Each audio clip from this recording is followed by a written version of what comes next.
स्वागत. तुमच्या मनातले प्रश्न आणि त्यांची उत्तर आपण नितेशजी राणे यांच्याकडून घेणार आहोतच. सध्याच्या गोंधळलेल्या राजकीय परिस्थितीला कोण जबाबदार आहे? नितेशजी, तुमच्यासाठी हा प्रश्न आहे. कारण कुठलाच राजकीय पक्ष कुणासोबत आहे, काय आहे हे कळत नाही. उदाहरणादाखल मला एक छोटंसं सांगावंसं वाटतं. अकोटमध्ये भाजप जर MIM बरोबर जात असेल तर मग प्रखर हिंदू आणि हिंदुत्व कुठे जातं? आमच्या बरोबर येऊन अगर ते हिंदुत्व स्वीकारत असतील, हां. जय श्रीराम म्हणत असतील तर वाईट काय आहे? हं. म्हणूनच ना ओवेसीला जय श्रीराम हं. हं? बोलून दे आय लव्ह महादेव, काय हरकत नाही. आमच्यामध्ये तेवढी क्षमता आहे. कोणी आमच्याबरोबर आल्यानंतर त्यांना राष्ट्रभक्ती, हिंदुत्व, त्यांच्या तोंडून पण आय लव्ह महादेव.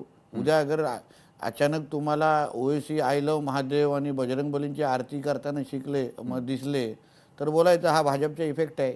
बरं, हां. भाजप हा एवढा effect create आत्मविश्वास करेल आहे. असं वाटतं तुम्हाला? काय त्याच्यामध्ये मुळामध्ये विशालजी आपण सगळे मुळात हिंदूच आहोत. हिंदूच होते, मग इस्लामिक आक्रमण झालं, मग मुघलांनी म्हणजे टिप्या असो किंवा औरंग्या असो हे सगळे जे काय येऊन गेले त्या लोकांनी मग धर्मांतर करून इस्लामीकरण करण्याचा प्रयत्न. पण मुळामध्ये आपण सगळे हिंदूच होतो. म्हणून जेवढं लवकर ओवेसी सारखे लोक स्वीकारतील आणि हिरव्याचं भगवं करतील हे त्यांच्यासाठी चांगलं. कदाचित तिथून सुरुवात झाली असेल.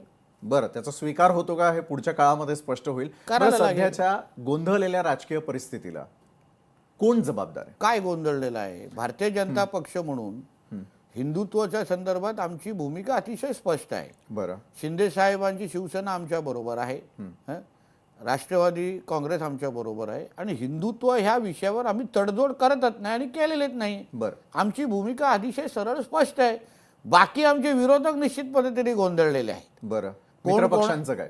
मित्रपक्ष पण आमच्या बरोबर आहेत ना. जसं मी बोललो, आमची लाईन हिंदुत्वावर अतिशय स्पष्ट क्लिअर आहे आणि ते आमच्या मित्रपक्षांना अतिशय चांगल्या पद्धतीने माहिती आहे. अजितदादांना आमचे माहिती आहे? एकनाथ शिंदे साहेब तर हिंदुत्वाचेच आहेत. बाळासाहेबांचा पक्ष आहे तो.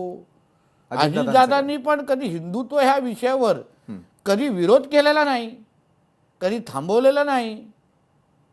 पण ते आपल्या सेक्युलर या भूमिकेवर ते ठाम असल्याचं दिसतं. थोडं वेळ द्या. सावरकरांचा जो विषय होता त्याविषयी